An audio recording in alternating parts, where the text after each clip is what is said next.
Hello, everyone, and a very warm welcome. Today, we're going to explore something that is truly at the heart of our country, our beautiful rivers and lakes. We often call them India's lifelines, and by the end of our session, you'll understand exactly why. Now, I want you to think for a moment. Have you ever been on a boat ride, maybe on the lovely lake in Nainital, or perhaps you've seen pictures of the famous houseboats on Dal Lake in Srinagar? I am sure many of you have some wonderful memories of places just like these. And while those holidays and fun times are wonderful, these beautiful lakes are so much more than just tourist spots. They are absolutely vital to our environment and to our everyday lives. What you're seeing here, this is Loktak Lake, and it's a perfect example of just how important these water bodies really are. All right, so let's start by understanding a little more about India's lakes. In this first part, we are going to explore what exactly a lake is and the many different ways they are formed. So, what is a lake? Well, the definition is quite simple. It's a large body of water that is surrounded by land on all sides. Now, an important point to remember, especially for your exams, is that most lakes are permanent, meaning they have water throughout the year. But some are seasonal. They only fill up with water during the rainy season. Now, this is really interesting. Lakes are formed in many different ways. Up in the Himalayas, for instance, huge glaciers have carved out deep basins in the land, which then filled with meltwater to become lakes. Sometimes rivers themselves form lakes, creating something called an oxbow lake. Near the sea, wind and waves can form lagoons, like the famous Chilika Lake. Even the shifting of the Earth's tectonic plates can create a lake, which is how Wooler Lake in Jammu and Kashmir was formed. And of course, we humans also create lakes when we build dams on rivers.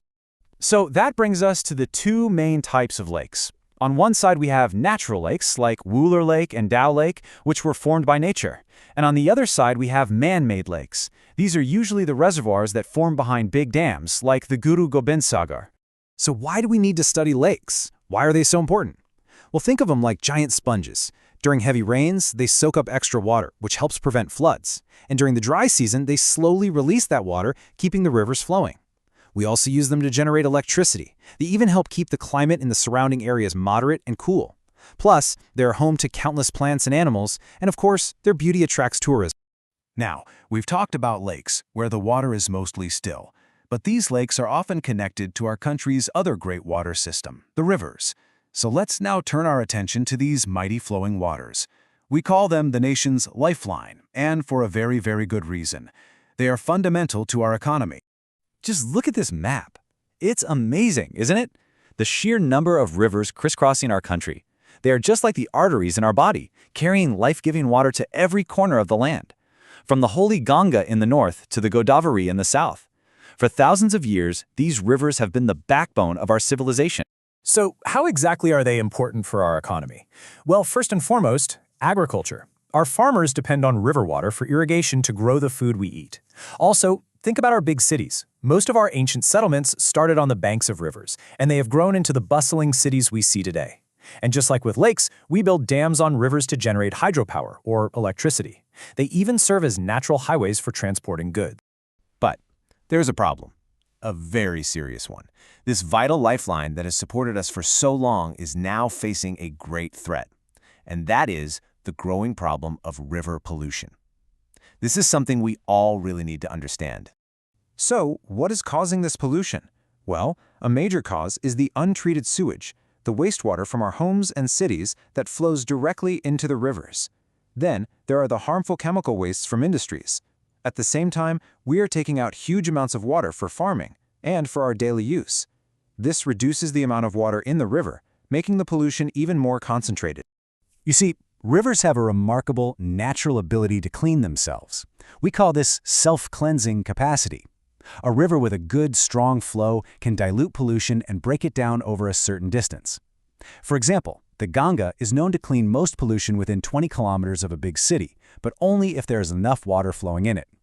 The problem is, with so much pollution being dumped and so much water being taken out, the rivers are simply overwhelmed. They just can't keep up. Okay, so the situation is concerning, but the good news is that we can do something about it. So let's look at the efforts being made to conserve our rivers and think about the important role that each one of us can play. Efforts to clean our rivers have been going on for quite some time. It started back in 1985 with the Ganga Action Plan. 10 years later, in 1995, this was expanded into the National River Conservation Plan to include other major rivers. More recently, in 2014, the Namami Gange program was launched, which is a very large-scale mission to clean and rejuvenate the Ganga River. Now, these government plans are very important, but they are not the complete solution. It's easy to think that this is someone else's job, isn't it? But really, the future of our rivers is in all of our hands. So, the big question is, what can we do to help? You might think, I am just one person. What difference can I make? Well, you can make a huge difference. It all starts with small steps. The simplest and most important thing is to never ever throw waste into a river or a lake. You can also participate in awareness programs in your school or neighborhood. Talk to your family and friends about conserving water at home, and take some time to learn about the rivers and lakes that are near your own home. For centuries, our rivers and lakes have given us everything: water, food, a means to prosper. They gave us life. Now, it is our turn to give life back to them. Let us all work together to protect these precious resources and make sure that they continue to be the lifelines of our nation for all the generations to come. Thank you for joining me today.